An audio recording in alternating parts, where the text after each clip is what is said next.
Hello. Viva video में मेरा topic है स्ट्रेस स्ट्रेन डायग्राम। तो चलिए अब हम शुरू करते हैं इस वीडियो को।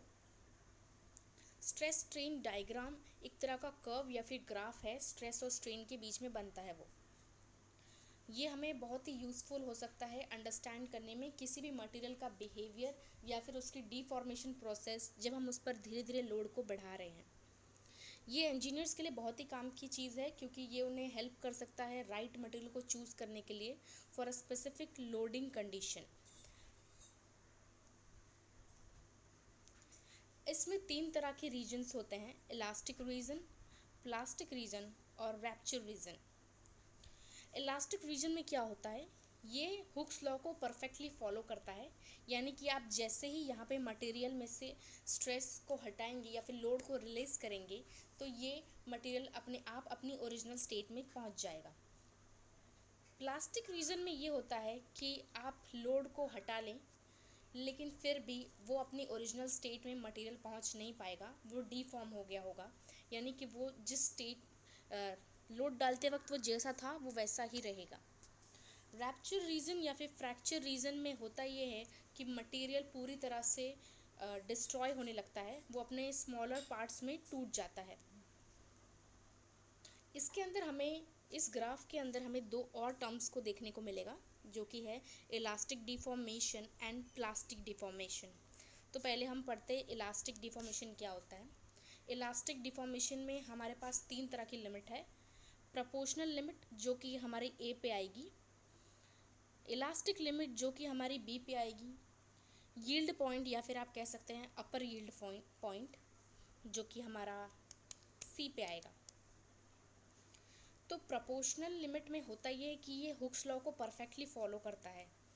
यानी कि जैसे आप लोड को हटाएंगे ये अपने ओरिजिनल स्टेट में पहुंच जाएगा।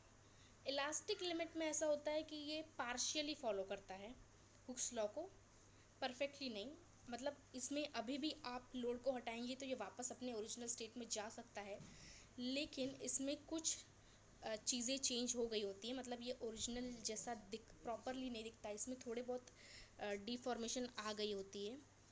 लेकिन ये अगर आप टाइम देंगे तो ये अपने आप थोड़ा टाइम ज़्यादा रिक्वायर्ड करेगा और ये वापस अपने ओरिजिनल स्टेट में पहुंच जाएगा। यील्ड पॉइंट वो आ जाता है जहाँ से प्लास्टिक में कन्वर्ट होना शुरू होता है, यानी कि परमानेंट डैमेज। यानी कि आप लोड को हटा लें लेकिन वो मटेरियल वैसा का वैसा ही रहेगा।